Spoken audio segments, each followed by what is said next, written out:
Assalamualaikum warahmatullahi wabarakatuh. Baik, ini sesuatu yang menarik ya teman-teman semua ya. Bagaimana kalau misalnya besok saya bangun tanpa punya list, tanpa punya sebuah follower, tanpa punya produk, tanpa punya offer, tanpa punya reputasi atau personal branding, maka apa yang harus saya lakukan untuk bisa membangun sebuah bisnis digital ratusan juta atau miliaran. Dan dari semua pengalaman atau experience yang sudah saya lakukan ya selama 10 tahun terakhir ini adalah 10 step roadmap yang akan saya lakukan ya jika saya harus mulai dari nol semuanya, dari zero to clarity, sebuah kejelasan dan menghasilkan. Dan kenapa saya buat ini adalah 10 langkah yang artinya Anda juga bisa lakukan. Anda bisa lakukan sekarang, Anda bisa copy paste ya. Kalau misalnya Anda totalis sekarang mulai semuanya dari nol tanpa punya reputasi atau personal branding, Anda baru masuk ke dunia bisnis digital dengan semua AI dan distraksi lainnya ya. Anda belum punya followers, Anda belum punya audience, dan Anda juga belum tahu apa yang mau dijual, maka ini adalah 10 step roadmap yang bisa Anda lakukan untuk bisa ngebangun sebuah bisnis ratusan juta atau miliaran di tahun ini. Oke, saya akan bahas ya, ada 10 step yang bisa Anda lakukan, dan ini bukan sesuatu yang hack atau trik, tapi ini lebih sesuatu yang sederhana tapi repeatable. Oke, nah saya akan bahas satu persatu semuanya dari sini. Yang pertama yang bisa Anda lakukan adalah, yang paling penting, pertama Anda lakukan adalah abaikan semua 99% hal yang Anda lihat di internet. Dan 1%-nya Anda fokus sama beberapa hal ini. Karena kita tahu sekarang itu di internet banyak banget distraksi. Ya, distraksi bukan berarti sesuatu yang nggak bagus, tapi sebenarnya ketika Anda konsumsi terlalu banyak, maka Anda akan menghilangkan fokus Anda mau kemana ya. Semuanya bagus, tapi Anda perlu sesuatu yang memang relate atau memang relevan yang Anda butuhkan saat itu. Jadi yang pertama adalah Anda perlu abaikan 99% hal yang ada di internet, dan 1%-nya fokus dengan hal ini ya. Yang pertama adalah Anda perlu tentukan apa yang Anda konsumsi, apa yang Anda ingin pelajari di internet. Ya, ini penting banget teman-teman semua. Jadi jangan semuanya Anda tonton video, semuanya Anda lakukan, tapi tentukan mana yang perlu Anda pelajari, mana yang perlu Anda konsumsi, baik itu konten, strategi, dan yang lainnya. Kedua, belajar dari real builders ya. Jadi Anda ngebangun, ya Anda belajar dari orang-orang yang memang mereka punya suatu bisnis ya. Real builder bukan cuma sekedar eh, jualan A, jualan B, pindah satu, pindah dia, pindah bisnis dan seterusnya. Dan pilih satu sampai dua orang yang Anda ingin remodel bisnisnya. Ya, ini adalah cara cepat Anda untuk membangun sebuah bisnis yang menghasilkan.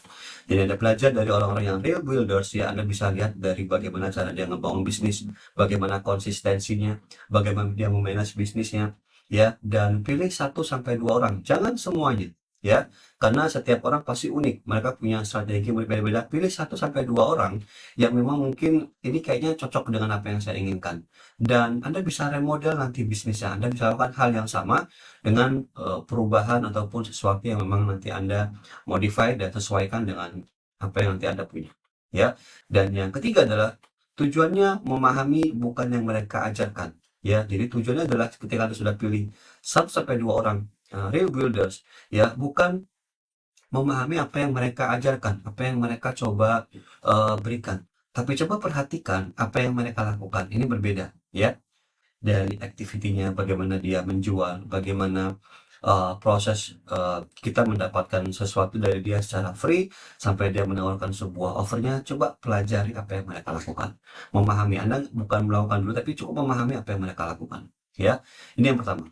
Jadi, tentukan apa yang tidak Anda konsumsi, belajar dari para real builders, dan pilih satu sampai dua orang yang akan Anda ingin remodel bisnisnya, sekaligus jadi mungkin mentor Anda nantinya.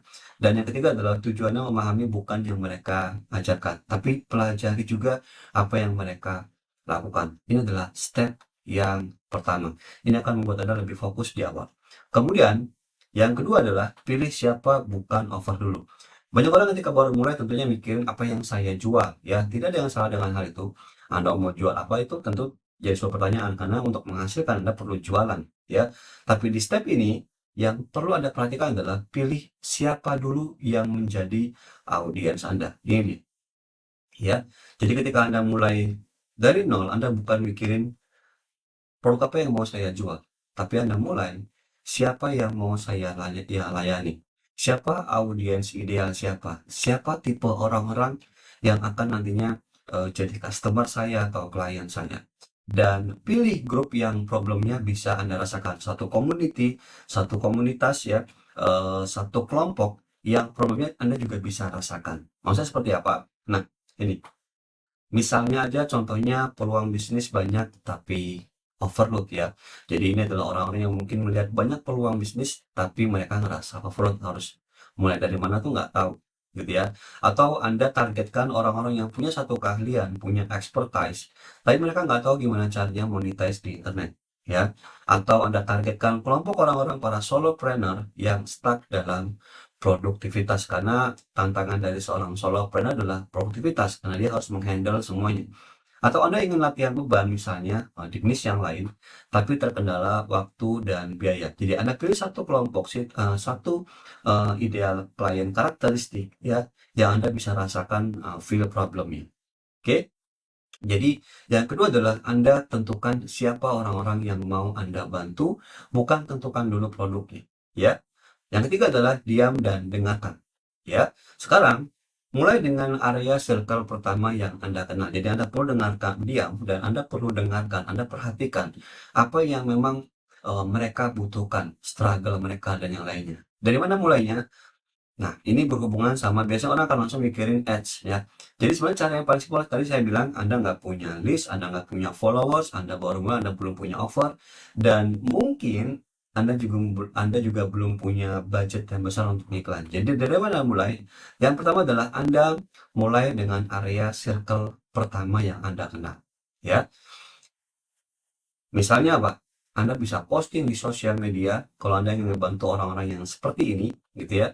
Atau Anda mulai dengan relasi, Anda mulai dengan lingkungan sekitar Anda, lingkungan kerja. Kalau misalnya mereka nggak relate ya, Anda bisa misalnya lingkungan pertemanan yang lain, lingkungan Anda tempat olahraga bareng, Anda tempat nongkrong bareng, atau partnership. Dan terakhir, ini adalah opsi yang paling terakhir banget, yaitu ads. Karena Anda berusaha untuk mulai dengan apa yang Anda miliki lebih dulu. Dan semua hal ini itu gratis. Sosial media, relasi, lingkungan, partnership, ini semuanya gratis. Anda nggak perlu keluar uang. Ya, tapi kalau misalnya Anda dari keempat hal ini mungkin memang nggak memungkinkan sama sekali, tapi saya rasa itu nggak mungkin banget ya. Pasti dari empat hal ini pasti ada sesuatu yang bisa Anda coba dengarkan ideal klien tadi Anda ya, untuk mendengarkan struggle mereka ya, pain mereka, dan terakhir opsi paling terakhir Anda bisa pakai ads ya. Nah, kemudian setelah Anda mulai dengan area circle pertama Anda ya, Anda bisa bikin sebuah postingan, tidak ada jualan, hanya ingin tahu aja gitu ya. Catat momen emas atau struggle mereka. Jadi Anda coba diam dan pelajari atau dengarkan bagaimana struggle yang mereka hadapi di area tersebut. Dan itu akan jadi sumber dan resource offer pertama Anda. Jadi di fase diam dan dengarkan ini, pada dasarnya adalah Anda cuma melakukan sekedar obrolan sederhana. Anda bisa melakukan chatting, Anda misalnya bikin satu survei kecil ya, hanya untuk mendengarkan apa pain dan struggle yang mereka alami. Dan itu akan jadi sumber dan resource nantinya offer pertama Anda. Oke, selesai sampai step ini, baru Anda buat satu offer yang real pain but simple. Jadi Anda bikin satu offer, bukan dua, bukan tiga, dan lainnya. Yang pertama adalah pilih satu problem paling sakit yang Anda bisa selesaikan dengan lebih cepat. Kedua, cari jalur terpendek ke kondisi yang diinginkan, ya. Jadi mungkin ada beberapa cara untuk bisa menyelesaikan problem tersebut. Cari jalur terpendek yang bisa Anda lakukan untuk sampai ke kondisi yang mereka inginkan. Dan terakhir, format yang terukur. Pastikan format itu terukur. Terukur itu seperti apa sih? Yang pertama adalah Anda bisa tentukan berapa hari mereka bisa selesaikan. X days ya, atau satu outcome-nya apa yang akan mereka capai, langkah dan ekspektasi apa yang bisa mereka harapkan. Ini namanya format sebuah offer yang terukur. Oke, nextnya, sell first, build later. Jangan habiskan dulu waktu untuk membangun semuanya. Jual dulu, baru bangun kemudian. Jadi jangan habiskan sekian hari untuk bikin offernya.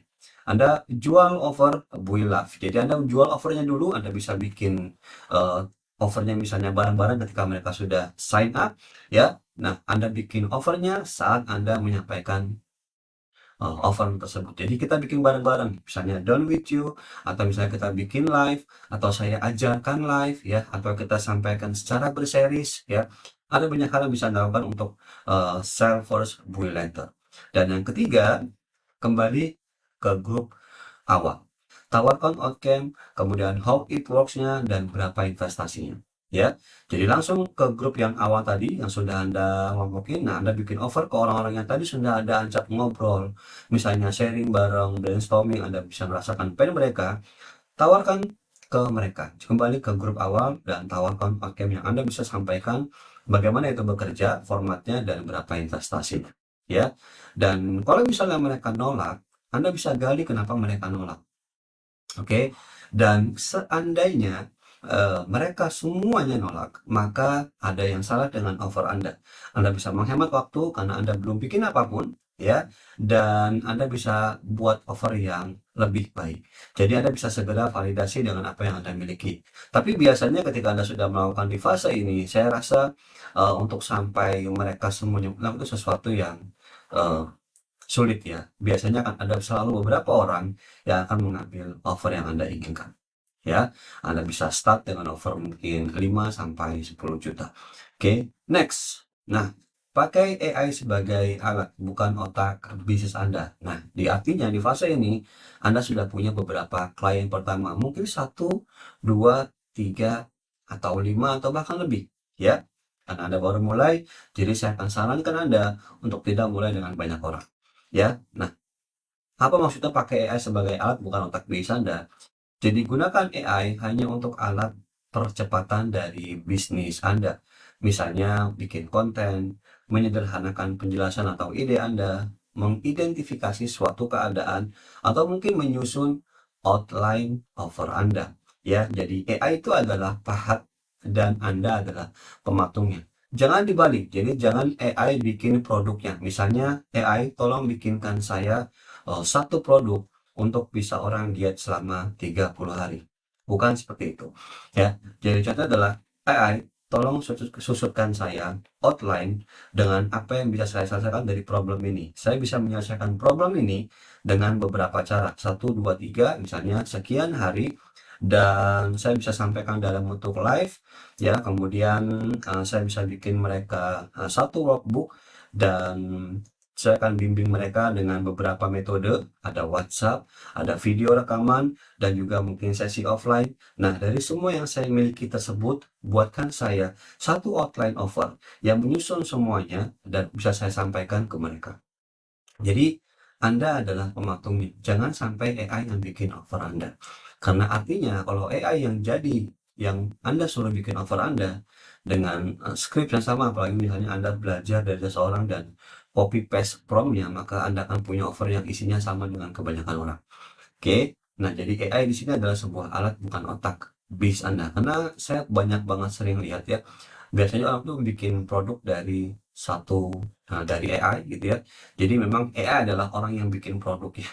Ya, saya tidak sarankan hal tersebut ya. Ketujuh, ya, artinya Anda sudah mulai jualan, ya, Anda sudah punya offer, dan sekarang masuk ke fase dokumentasikan semuanya, ya. Dan di fase ini artinya Anda punya satu case bisnis yang jujur dan real time. Jujur di sini artinya adalah Anda sudah melakukannya, ya. Dan real time artinya ya Anda bisa melihat bagaimana semuanya berjalan. Kedua, bagikan yang dicoba, yang berhasil, dan yang gagal.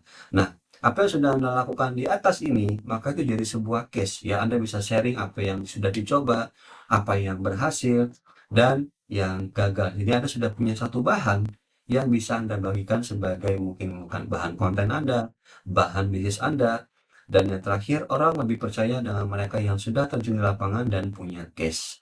Ya, jadi tentunya audiens Anda nanti ke depannya tentu akan lebih percaya Anda dengan Anda sudah terjun di lapangan. Anda sudah merasakan bagaimana ketika orang menolak offer Anda, bagaimana memahami sebuah audiens, oke, dan Anda sudah tahu bagaimana caranya menyusun sebuah penawaran, dan Anda juga sudah punya case, bagaimana rasanya closing gitu ya. Nah, semua apapun itu Anda dokumentasikan. Karena ini adalah semuanya aset Anda di awal saat ngebangun sebuah bisnis. Oke? Nah, 8. Obsesinya yang Anda lakukan adalah fokus sama result ya. fokus sama respon. Yang pertama adalah energi untuk klien mencapai satu outcome bukan transformasi besar atau real cash dan real testimonial.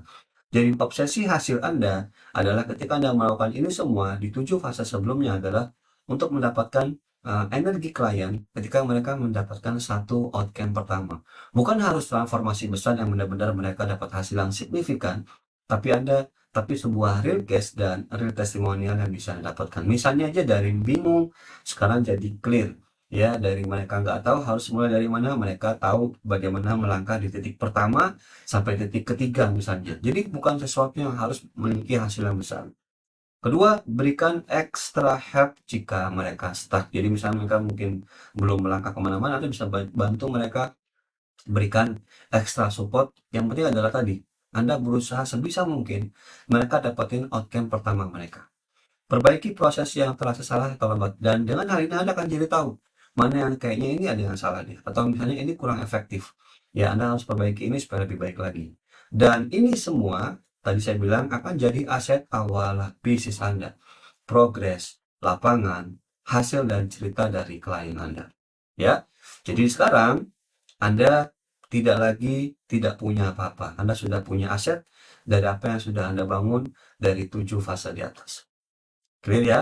Jadi ketika Anda bangun dengan tidak punya list, tidak punya follower, tidak punya audiens, tidak punya offer, tidak punya reputasi, maka sekarang Anda sudah mulai terbangun semuanya.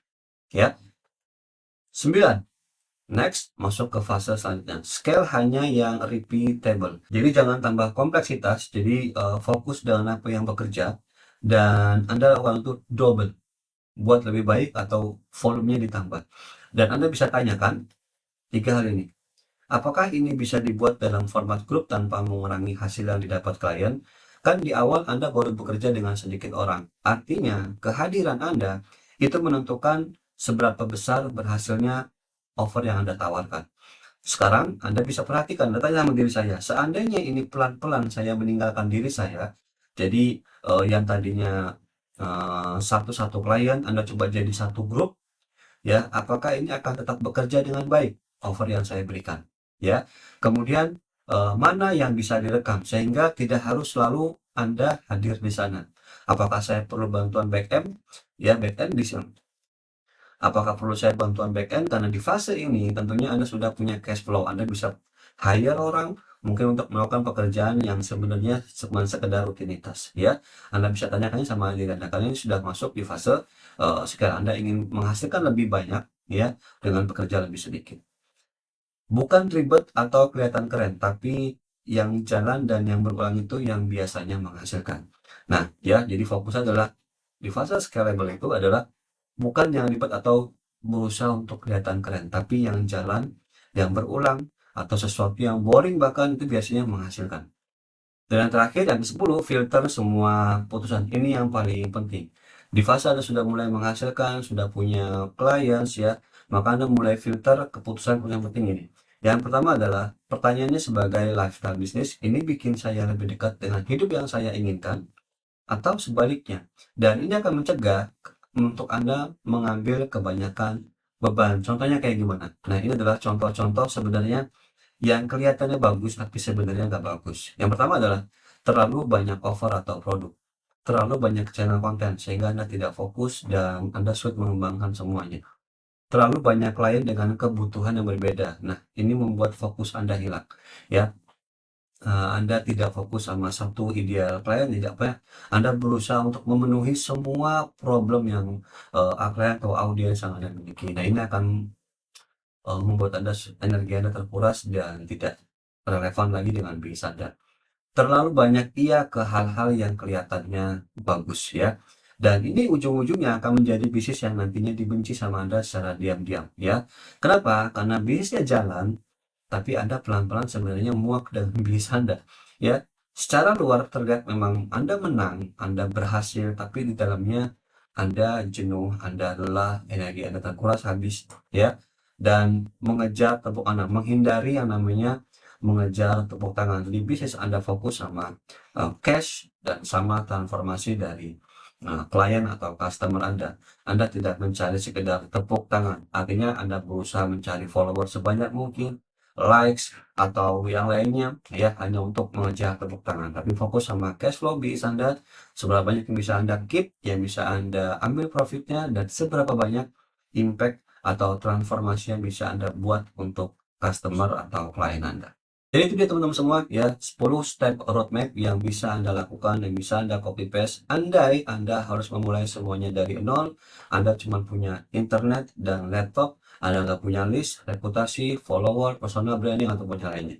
Maka ini 10 step roadmap dari zero to clarity dan cash. Jadi dari nol, mendapatkan sebuah kejelasan apa yang Anda ingin lakukan, bisnis seperti apa yang Anda jalankan, siapa dan offer apa yang Anda jual, dan sampai Anda menghasilkan sampai ke scale. Ya, jadi 10 hal sederhana yang repeatable yang bisa dilakukan, bukan sebuah hack, bukan sebuah trik atau hal lainnya. Oke, semoga bermanfaat dan sampai ketemu di video selanjutnya. Wassalamualaikum warahmatullahi wabarakatuh.